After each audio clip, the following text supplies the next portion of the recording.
Vincent. I'm here with Cody. We're part of the I Ran Out of Things to Say podcast. We are sitting in with Marty from the Zombie Dandies. And we have him today. Hello. There he is. So, we got a couple of questions for you. We're going to go through, and like I said, you've got all your interview questions in front of you. We'll kind of go from there. Okay. I'm going to start it off with, first and foremost, who are the Zombie Dandies? Who are the band members?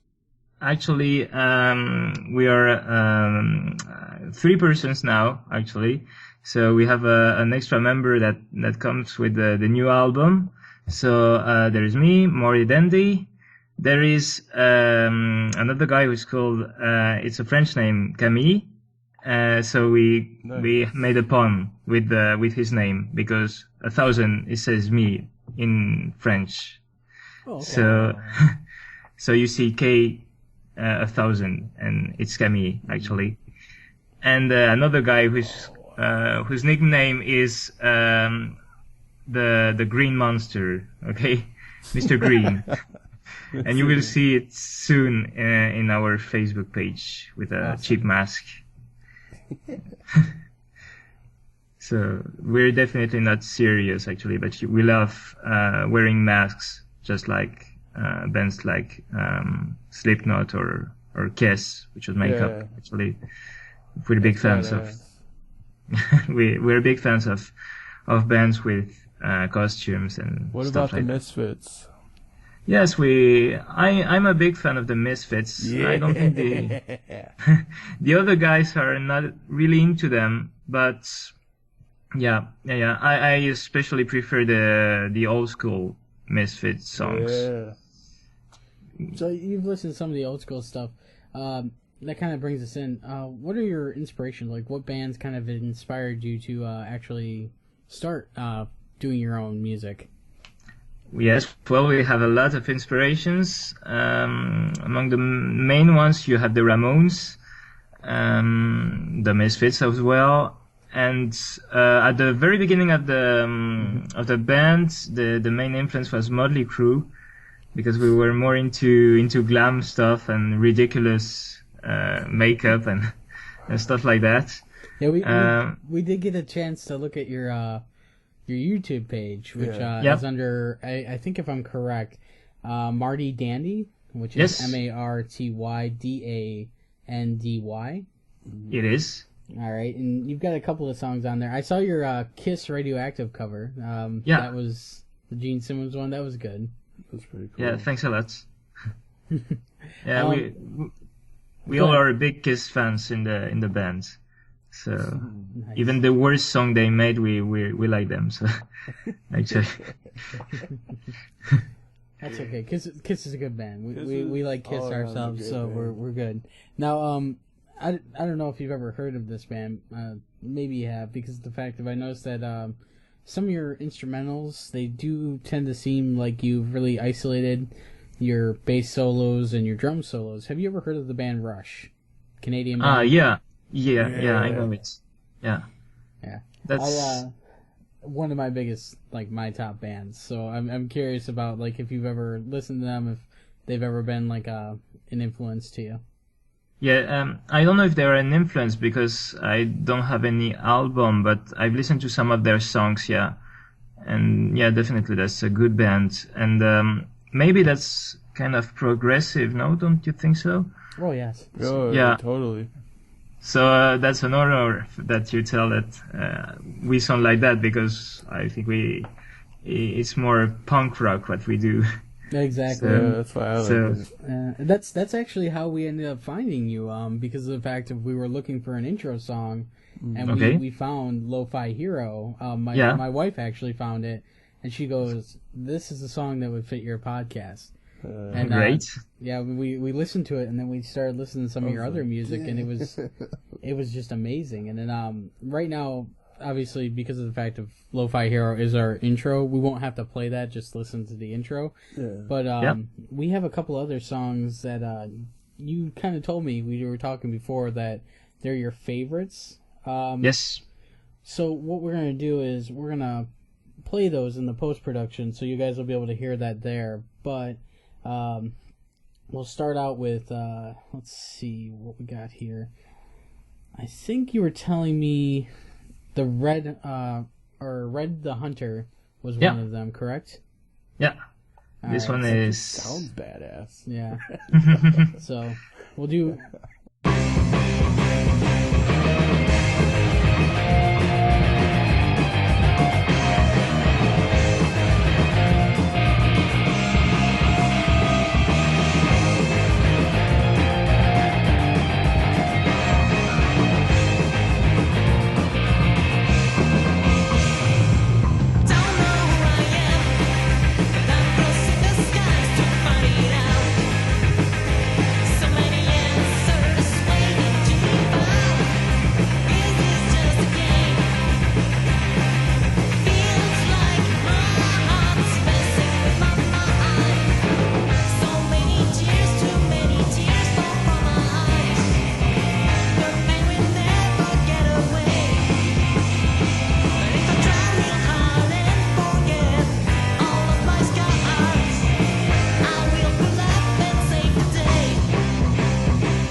So that was Red the Hunter. What inspired you for that song?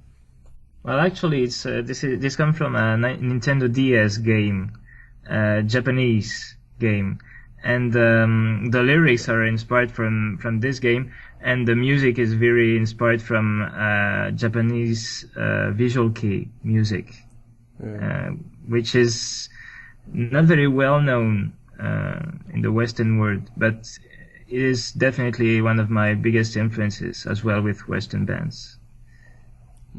Definitely interesting on that one. And I had the chance to listen to it beforehand as well. And I like the tone of it, and I love the pacing of it.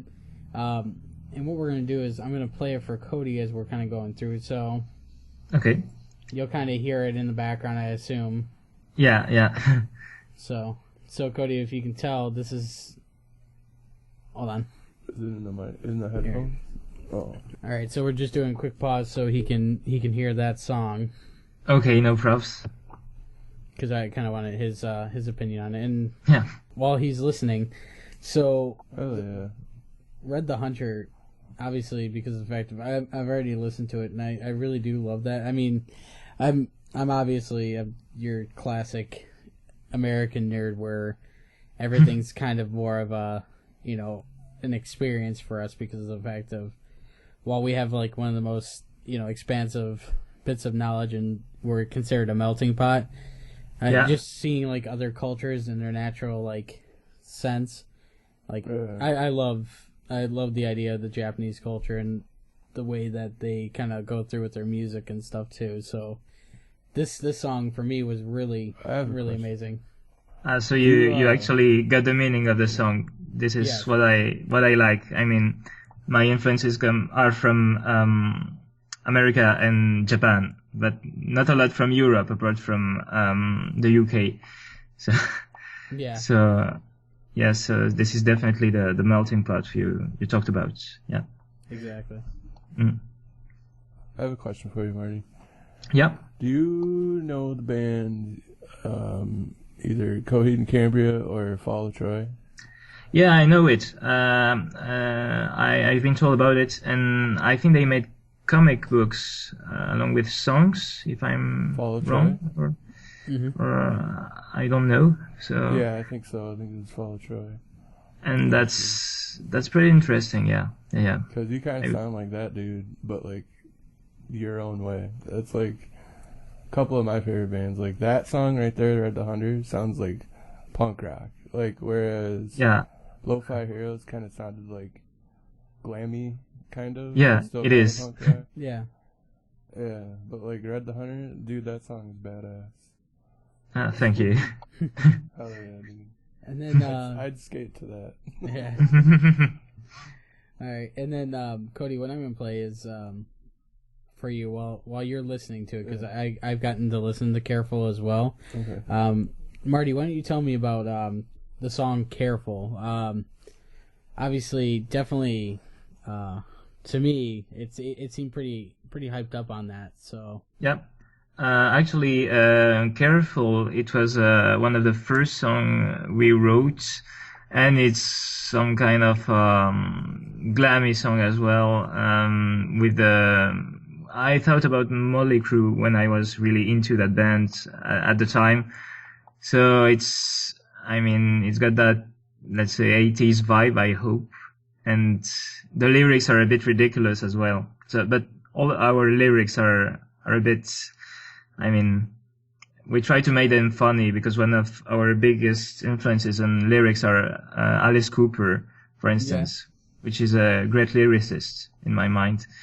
Yeah, we love Cooper as well here.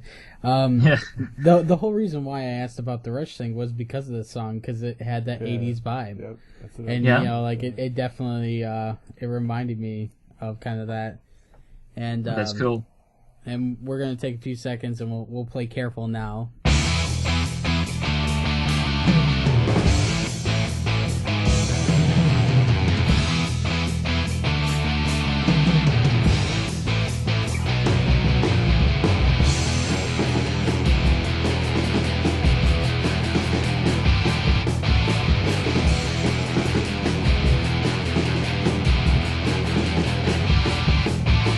I was on the run, I was having fun, playing like mad.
So, other than Careful, we were talking about one other song, and that was Halloween Again. Yeah. And Cody, again, I'm going to play this one for you so you can kind of get an idea of it.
And while that one's playing, Halloween Again kind of fits the name of your band, the Zombie Dandies.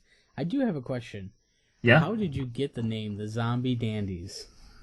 Actually, well, we had lots of names, but this one was quite interesting because actually it's like you got two dimensions. You got zombie, which is gross, I mean dead, and the dandies, which are let's say is something positive. And I don't know if you see what I mean, but the aim was to make some kind of a contrast between the two words. Kind of like a yin yang kind of influence, then. It is, yeah, actually, yeah. Like it bounces from like genres. Yeah. But he does it really good. Yeah, he definitely, you guys definitely nail being able to bounce back and go between the two types of genres and everything. Because we've been listening to some of your songs and some of your music, and it's just, for us, it's amazing to see how you're able to be so flexible. I mean, I definitely understand the idea of the name Zombie Dandies. 'Cause obviously in America, we think of zombies as the undead, this terrible plague of sorts. Yeah. And dandies we see as something that's more refined, more of a what's the word I'm looking for? What's a good way to kind of express it? More refined and clean. More something that's like a flower would be kind of like a dandy. Definitely, yeah. And it also says that you don't have to take the band too seriously because it's a bit funny. The contrast between the two words. So yeah. And then I take it that Halloween Again was, you said it was more influenced on the 80s as well, correct? Kind of going through that. So that's definitely amazing. And then all right, so that was Halloween Again. And we're sitting here with Marty. If you guys have just checked in, all the music will be posted. Definitely check out their YouTube page, and we'll have all that linked down there. We'll also have their Bandcamp and Facebook linked as well. Definitely go and download the albums. Obviously, show your support. Now. Yes, do it now. I actually got some questions. Cody's got some more questions, so go ahead, Cody. Marty, how do you feel about punk rock, the whole genre, and where it currently stands? Well, actually, I don't know that much about recent punk bands. I listen to the classic ones, but I don't know. At least in France, you always have that kind of scene. You always have punk rock concerts and punk rock lovers, but I mean there won't be.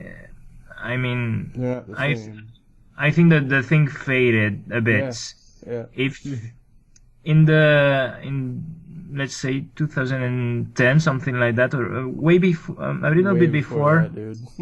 Yeah, but there was some kind of yeah, I know, but there was some kind of a revival, and you know that band Murder Dolls, maybe? No, I do know the Murder Dolls. Definitely. They definitely came back with the punk rock vibe. Oh, like a real one? Like a good one? Yeah.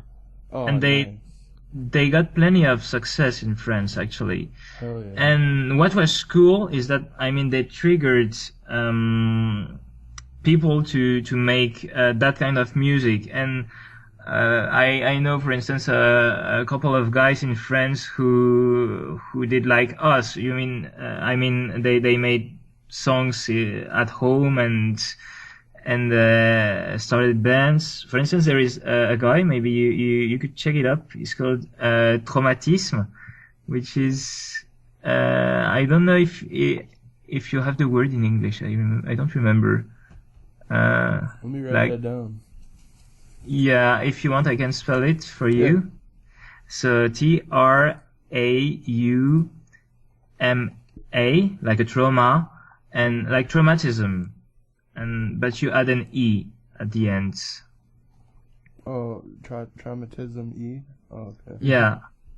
And that guy also made very strange music. It's not punk rock, but he was influenced by Murder Dolls and all that stuff as well. And he lives near me, that's in Normandy. So. No, nice. Well, yeah, moving on. We have you talking about the classic then. That's amazing because my next question is, do you know who Ian MacKaye is and how much do you love him? Well, if I'm not wrong, I think he played with Fugazi. Yeah. Yeah. Well, I'm not really into Fugazi, but I know some songs. I don't even know the titles, but I've been hearing some of his songs with friends who were into punk rock, and that sounded good. Yeah, well, actually, everything punk rock for me is good. So hell yeah. Nice. But yeah, so that's awesome. So we have a lot of music that comes out of our area. yeah, Specifically, we have like a huge music program that's not really well known, but kind of. We're well definitely in the area because of the fact that we're so close to Chicago area. Yeah. That we have the underground. Yeah, we have the whole underground that like Chicago looks at, like basically, like scopes out and keeps an eye on, because like our community college just breeds musicians, and our local area especially too. Like we have local guitar shops and like several, like, and we're in just a small town. But how many small venues have you played, like small bars or anything? well, not that much. Actually, it's very hard for us to play together. We say something like 3 concerts, something like that. We're actually not a real band, let's say, because we're more of a musical project. So what we do is that we'd like to be playing more, but it's very hard to play in punk music in France. It's hard for us to get together because of real life, Yeah. So one guy is, I don't know, very far away because you have miles in America, so I get to make the the system conversion. So he's miles away, and the other guy is on the other part of France, so it's a bit hard. But I hope one day we will be able to. I don't know if things. I don't know if we can try to. If our songs become very popular, maybe one day we will be able to stop working and. So you guys do everything remotely. Yeah, actually. That's so badass, dude. Like, how did you make that video then? You just like both set up cameras and like did everything separate and then send each other the files? Actually, yeah, but sometimes we meet and we do the things together. But actually, you can make songs with big distance. For instance, we made a song which is on our YouTube with a guy who calls himself Seth Paris, and he lives in Colombia, and we made a song together through Skype. Okay, so that's a good thing of the internet. Yeah, hell yeah. How did you start? Like, how did you guys start? Like, what happened? Like, good question. Yes, we started in 2010, if I remember well. Actually, we were 3 guys, and everybody was playing guitar, and at some point I did play guitar. Yeah. Definitely. So first of all, I picked bass? Is it? Because it depends on how you pronounce it. I don't know if you know that Kiss video where they mess up with the pronunciation of bass and bass. So if you don't know it, check it out. That's kind of funny. And then I decided to play bass and after the drums. So this is why at the beginning we were, the two other guys, they stuck with the guitar. So at the beginning we were just 2. We were Camille and I. And it was kind of like the white stripes or the black keys. Yeah, that's what it came off as. That's why I was drawn to you guys, because it looked like you were a 2-piece, kind of like Jack White and Meg. Like starting off like small, like I was like hell yeah, because I'm a huge Jack White fan. Yes, me too, definitely. Yeah. I think anyone that plays guitar is a huge Jack White fan. He's fucking amazing. He's one of the biggest guitarists of this like Jimmy Page and freaking all those guys. Definitely, and Lo-Fi Heroes was quite influenced by Jack White's aesthetics, because it was the purpose was to try to make the best sounding albums with the less money, you know. Yeah, hell yeah, dude. Well, you answered the next question. Yeah. Were you all you guys in band in high school? Actually, we weren't able to play instruments at high school yet, but we were kind of music freaks, so we tended to listen to CDs or stuff like that at high school and talk about. That's where we discovered Kiss and AC/DC and plenty of other bands. So yes, we are high school friends, but the band didn't start at high school. More at college, let's say. Oh, okay. So you guys didn't have a program where you played like in a like a school band, like trumpets and all that? Well, actually not. And this is very American. We don't have school bands in France, actually. Really? Yeah. They don't have what's considered like what we would consider like marching band or actually ensemble. Damn. We don't have that. No. So that's all right. Well, what's the longest distance you have had to travel for a show? Or we didn't travel to record. Well, actually, with the internet and stuff like that, for recording we do it at home. Actually, we try to. Everything is homemade in the bands. And we didn't go very far for playing. We went to a pub near to where we live. Yeah. But we actually, and I'm very sad to say that we aren't a live band. But I really love to play live, but it's very hard. You guys need to play live. That's my point. Yeah.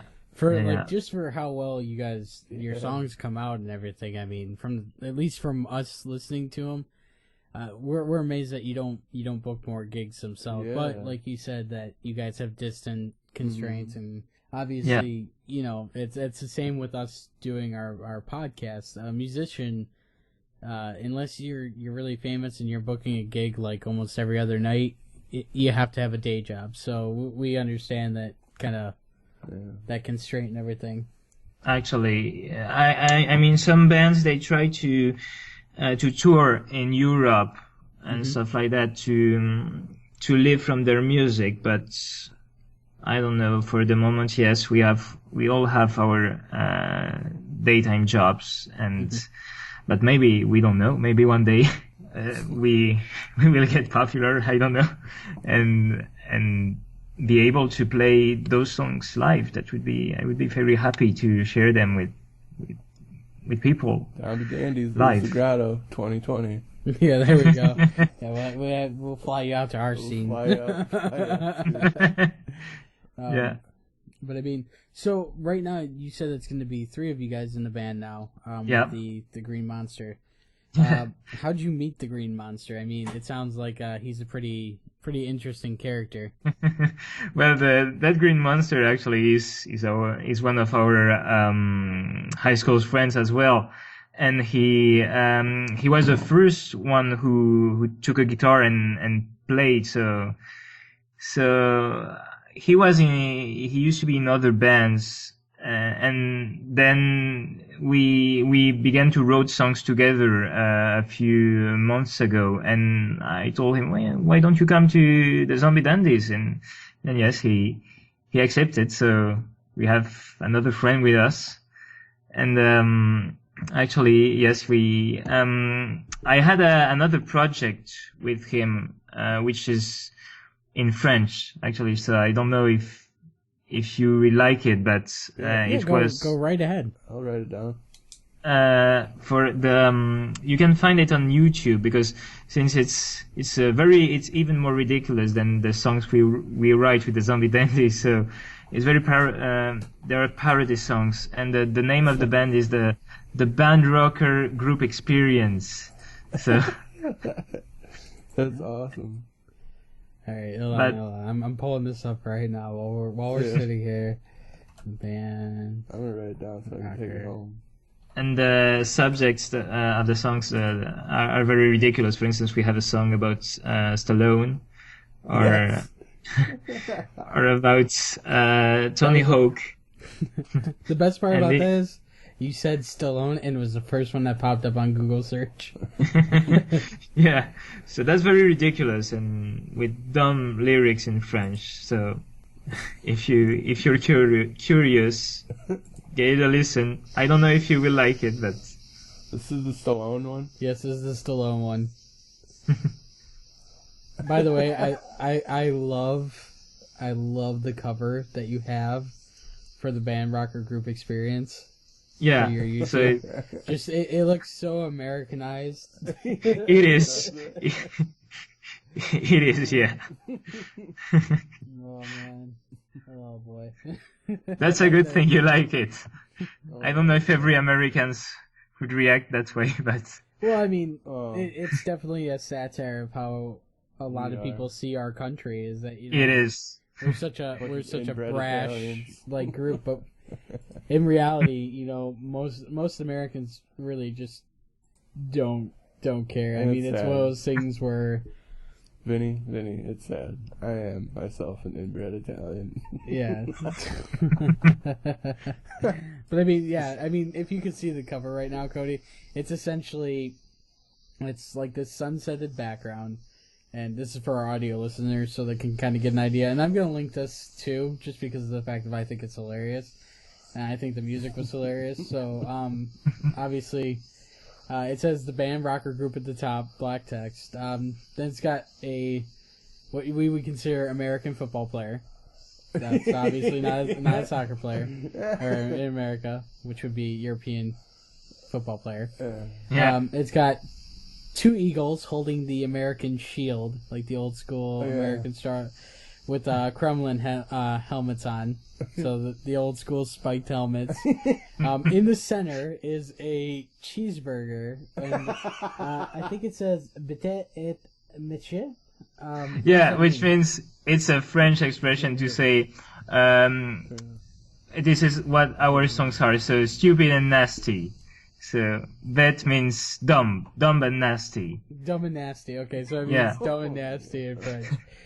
It's a French idiom. Yeah. I don't know what would be the American equivalent, but I don't know if there is one. It would probably translate if it was an idiom like that. It probably means like complete moron or Yeah, something like that, and bad and dangerous. Exactly. Well, yeah, So, we agree. yeah, and then equally ashamed. it gets better. Then down at the bottom, underneath the centerpiece, you have crossed rifles. Okay, like the old school Winchesters, and then right below those crosses is a. I kind of laugh because it's a Formula One racer. Yeah, which has nothing to do with America. Exactly. So it's like it's such a, like this thing like down at the bottom. It's like Formula One. You don't have to find any meaning in that band. So that's totally idiot. Yeah, So. But I think that's the best part though. And like just from looking at it, it's so amazing to like see it because of the fact of I always love to see what other people think of our country because of the fact of we live here, so it's one of those things where we just kind of do what we have to do. It's to the point where like the people, like the real people, not the crazy assholes that support Trump, like or the people that are in people. the news media. Like we have such a bad reputation with our media because of the fact that they only highlight the negatives. So kind of off track from like the band topic, but just for being in a different country, being in France, what do you guys think of our 2 presidential candidates? Because I have to ask this because the fact is we live here and we think they're both terrible candidates. Yeah, actually, that's what people think here too. But I don't know if it's true, but French media tend to present Donald Trump like some kind of new Hitler. So America does too. We definitely he has this kind of idealism of eugenics. Almost. He's the dumbass. So actually, I went to America during the last summer, and I saw many people with Trump's T-shirts and like Hillary for prison or stuff like that. So I don't know. Maybe he can make it, so, according to me. He won't. He's not gonna. No, it's one of those things where, like, you get those people who think Trump is great, but then they'll realize that he's still a rich guy. He's to the point pretty much now in the standing where he's getting laughed off the ballot. Yeah. Hillary's gonna win, and it's ridiculous. For him, it was kind of like a publicity stunt. You know, I ran for president. You know, I'm rich and famous. I have all this. I mean, that's the most laughable thing about our country right now. Our country allowed someone with no experience whatsoever in politics to run for president, which isn't a bad thing because of the fact that it's always good to have a different, point of view because we don't. It want is the same definitely, people. yeah. But when it's just because he's wealthy and he thinks that he's, smart enough, he's the biggest narcissist we've ever seen, Ever. Well, and stands up with Hitler. Let's put it that way. Yeah. I mean, it is bad. I mean, there's no lie. Your guys' media isn't portraying him in such a negative light that it's not true. I mean, for God's sakes, we're, like I said earlier, we're the melting pot. That's how we were all taught. And Trump comes in and goes, no, we're going to ban everybody, Yeah. That's actually, there is something like that in France because, things are going pretty bad here. And there is another Trump-like candidate, and they always make the comparison with that candidate, but so it's not just us. Wow. No, that's the world. We're definitely heading down idiocracy. Yeah, It's definitely happened. Brilliant movie, by the way. I don't know if you. Yeah. Isn't it called? Yeah, it's called the same way in America. Idiocracy. Yeah. So it is. Yeah. I'm glad that translates over perfectly. Idiocracy. Definitely. So getting back to a couple of questions, because we do have a couple of wrap-up questions here that I'm very interested in about. Now, you said that you actually traveled to America. When you were in America, did you see any bands? Like, did you actually go and listen to anything that we're doing here right now? And if you did, what do you think differentially from, like, what your guys are doing over in France? Yeah, actually, I didn't see a lot of, let's say, punk rock concerts. The only concerts I saw was it was to see the Madison Square Garden, and it was Jeff Beck with Buddy Guy. It was a blues concert. Oh, blues! So, yeah. Which was quite brilliant, actually. Well, that's not my kind of music, but I enjoyed it. Mm-hmm. Yeah, Jeff Beck. Which is like Beck or Jeff Beck? Jeff Beck. Not the. He's a British artist. Oh, okay, Yes. okay. Yeah. Yeah, he's over the pond. Yeah, basically. Yeah. So yeah, actually, I didn't have the chance to see. I would have liked to see some punk bands, but I don't know. I didn't have the info, or was too lazy to search, to type on the internet. Yeah, and it is hard to find because from the sounds of it, you were in New York, which I know that New York is definitely on the down spire for punk rock bands. They're doing a lot of... Which is a shame. Yeah. Because you had the Ramones, you had Kiss. Yeah. Well, that was Detroit. But... Yeah. Yeah. But I mean, we still had those. I mean, now we're in such a down spiral that we really hit back and. They need to start. That's exactly what you guys are doing. People need to start making punk rock great again. Okay. Yeah. Actually, do you know the band the Jasons? No. Which is that's their motto as well. Make punk rock great again. So. Nice. Yeah. Yeah, but I mean. Only because of the fact of, again, we live here, so we kind of have to sit here and like search for this stuff. Yeah. It sounds like in France, you guys are definitely reigniting that scene, comparably, to America and all of that, because of the fact of right now in America, our biggest sellers right now are pop and rap. Yeah, actually, and. That's a shame because in France too, actually, this is a rap country. in France, which is, well, there is some good rap, but most of what we hear today in France especially is not very good. It's even more violent than US rap, actually. So that's pretty impressive to be more violent than US rap. Yeah. Yeah. Oh, so man. I mean, that's crazy. But I mean, and it's a shame too, because of the fact of, you know, punk rock has always been this like expressive music, and I mean, like, it's always been it's the best. Well, no, yeah, they leave some things because of the fact of, but you know, that's personal opinion, but it's always been a platform for the people who are the outcasts and stuff. Yeah, exactly. Definitely. Yeah. So, but other than that, we were talking about we do have one last song that we wanted to kind of talk about, and that was your new one called Game Boy Horror. Horror, yeah. I already heard it. Mm-hmm. Yeah. So we're gonna play that. So.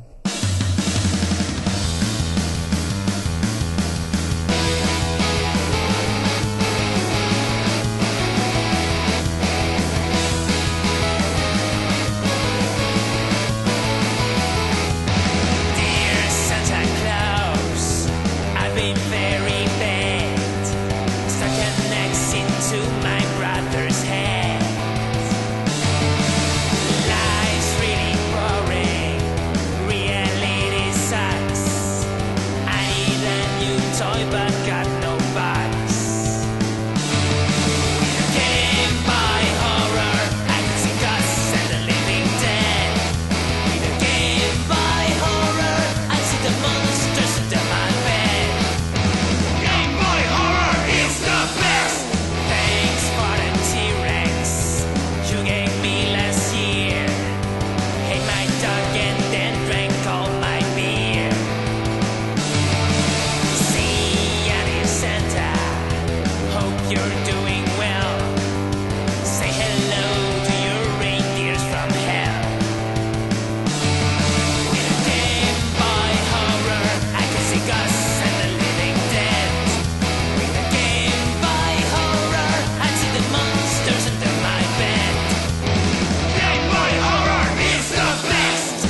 All right, and Game Boy Horror to me it was definitely amazing because of the fact that I love the retro sound. Yeah. Oh, thank you. The game bit sound and everything. What do you think about it, Cody?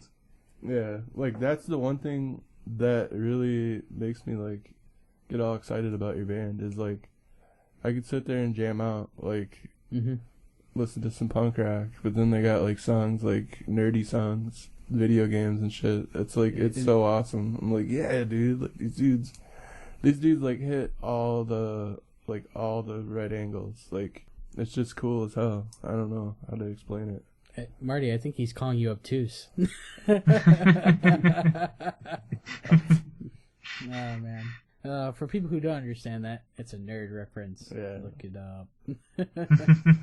Well, actually, we're big nerds in the band, so Nice. so it's normal that we sing about that kind of stuff, and that's we like. So actually, rock bands, they tend to deal with girls and sex and stuff like that. Yeah. We're more about monsters and video games and stuff like that.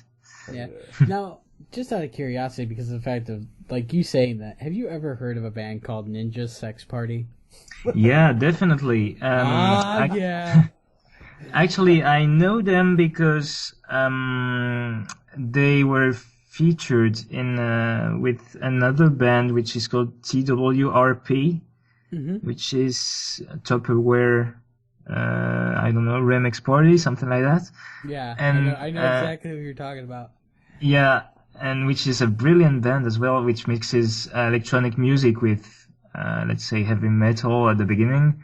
Yeah. And so I know about those guys, and I find that pretty brilliant. Yeah. It's amazing. I don't know if you heard their branch off band that they do now. It's called Starbomb. And no. It's called Starbomb. It's hilarious because of the fact of, like, when I first heard your music, like when I heard Lo-Fi Hero. Yeah. And then I went and I was listening to some of your other ones that are a little bit more kind of goofy and everything. I immediately thought, oh my god, this is definitely like the idealism of Starbomb. You know that we're not gonna take the music so serious, but it's still gonna be amazing music. And I mean, definitely. And for me, like, Starbomb is one of my favorites. Definitely listen to them because that's Ninja Sex Party's kind of offshoot band, where they do a lot of just, like, video game music. Yeah. But let's put it this way. When I first heard you, that's where I put you on par with Starbomb. Great. So it was like I'm going to listen to them. Yeah, definitely. Yeah, because that's at least where I put you on, like, where things are, and I put them on a very high pedestal because of the fact of it's, for me, you know, I'm an old school gamer. I'm a big nerd, so, like, hearing music like that and, like, hearing that kind of sound, it kind of reminds me of back when the 90s for the punk rock scene for us was, you know, that was it. Yeah, I mean, and outlet. That was our influences. You know, that's how we grew up. But definitely. Marty, we've asked quite a bit of questions about the band and kind of how you got everything set up and the albums and the music. Yeah. We want to know a little bit more about yourself. Where did you grow up, Marty? Actually, I grew in Normandy in France. So I don't know if you see. And what's quite funny is that you come from Granville, something like that. No? Well, I lived in Granville, but near that. We're in LaSalle, which is like right damn in the middle of the United States. That was kind of funny because in Normandy we have a Granville as well, so I was quite amazed to see that. Small world. It's not the same, but exactly. I highly doubt that your Granville was expansive farmland and nothing there. Although if it was, that would be amazing. But actually, I live on the most American part of France. You know, because of the landings, and there are some parts of the land in Normandy that are American. Let's say property. Do you say that? Yeah. And I don't know if you remember with the shutdown that happened in America a few years ago. Here it was it's a cemetery actually, and it was closed during the American shutdown. So this is the most American part of France actually.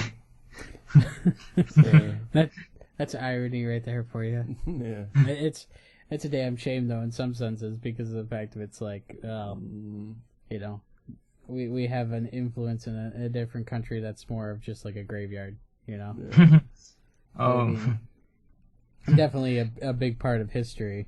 It's crazy though that you live in Normandy. I mean, like, living there, what was like history like for you there? I mean, like learning the history of that, because obviously at that time it was occupied by Germany and everything. Yeah. So, I mean, how in school how did they teach you that and everything? Because obviously for us it was more of like, you know, that was a cliff note for everything else in the war. That, you know, it was this major battle that really helped kind of define the war. Yeah. So basically, actually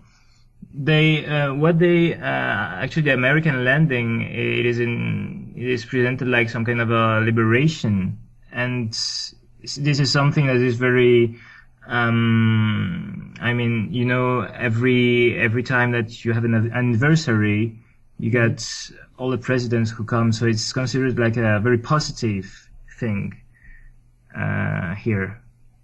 So, and if you come by the summer in Normandy, you have all those American flags, and people are very happy to remember that liberation. So that's definitely interesting because of the fact of, like I said, for us, it's one of those things where it was a part of the war that was definitely a major victory for, you know, the Allies. Yeah. But, you know, for you guys, it definitely changed your way of life. I mean, that you said it yourself, it was a liberation, and you know, it's weird to hear it because of the fact of, for us, when they teach it, it's one of those things where it was another thing in the war. Yeah. Okay. But, really expand on it. But for you guys, it's kind of like how Pearl Harbor was for us. It was this major event that was kind of physically there. Yeah. Definitely, You know? that's one of the biggest things of World War II for us. Yeah, definitely. Mm-hmm. So I mean, when they taught it and everything in school, did they make it more of like this, you know, kind of trying to figure the way kind of explain this, that, you know, when France got invaded, that it was this almost, you know, culturally destroying event then for you guys. Yeah, definitely. Yeah. It was actually there was some kind of censorship on everything, so it was seen as something very horrible. Actually, with there was some kind of a very bad atmosphere in the country. So actually, I'm not that old, so I didn't see that. That's what they told us at school. But that's the same with us. I think you're about the same age as us, Marty. I mean, obviously, Codys in his 30s. I'm kissing 30, so obviously. Yeah, basically, I'm almost 28, so. Yeah, you're a year younger than me, so. Yeah, we all see. So that's very interesting because of the fact that means that we'd all been in high school about the same time. Yeah. So it's kind of nice to see what your education on that was compared to our education. And I assume that like in your teachings that they talk about Pearl Harbor as in like a paragraph saying that the Japanese, you know, attacked us. Definitely. Yeah. And that's what brought our influence in. But for us, it's like 4 or 5 pages in our history books, and Normandy is like a 1-page blurb. So it's definitely weird to see, like, and interesting to see how cultures, you know, take those parts of history that we were both involved with and to see. Exactly. Yes, because we know all the details of the landings. We know, especially being in Normandy. I think that is, for us, we know it well because it's our area. So maybe if you ask a guy from Paris, maybe he doesn't know it that well. So I don't know. Well, I mean, like I said, that's one of those things where like I'm a big nerd, so I always love to find out about like different cultures and stuff, especially because of the fact of American culture is such we're a melting pot, so we're so much of like everybody else's culture and influence. So that's the really cool thing about America. Yeah, and it does definitely make us kind of separated in some senses, but I love to see where like our influences came from and stuff because of the fact that it's just it's so amazing because to find out at that this point in America, you don't want to be an American. yeah, especially right now in election season, it's one of those things where we're like, you kind of want to be like, hey, buddy. There's a lot of people talking moving to Canada, and I don't think the Canadians would be too happy about that. like, hey, Marty, what's real estate looking like over there in France? Yes, Marty. What happens if we move to France right now? How hard would that be? Because we're American, we'd be blocked off. You maybe I don't know. You have terrorist attacks there, and that's not a very pleasant country right now. And more and more light matters. Well, this is not a rock country here. That's the worst thing. We have good things, but definitely America is better when it comes to rock. And I mean, I don't know, things like Star Wars or stuff like that. We're nerds, but not that much as in America. I mean, if you like science fiction or rock music, it's way better to be in America, I think. Yeah, but it's not. Well, Okay. I think what we can take from that is that every country's got a very like unique set of Yeah. parts that make it definitely. We look really More cool good. and fancy, but it's a shithole to be in. Yay! Yeah, exactly. I mean, and I think that's anybody living in a country is going to think that about their country because the grass is always greener on the other side. Yeah, definitely. It's what you can think about Japan too, but I don't think it's that cool when you live there. Exactly. Yeah, like for me, it's like I look at Japanese culture and go, that's amazing, that's efficient, that's awesome. And I had a buddy who lived in Japan, he just moved to America, and he goes, no, it's cramped, it's loud, and, we really don't actually do too much with the culture as much as you think. It's the old school culture is just like your old school culture. It's the past, it's history, we learn about it, we get on with it. Definitely, yeah. So. But now a couple last questions, Marty, because I know that you said you can only talk for about an hour, and I'm hitting that hour mark with you. But Yeah, thanks. yeah, I like to tend to talk a lot. That's my bad. We ask everybody who comes on, because of the fact that we are a nerd podcast, Yeah. to tell us their most nerdiest story.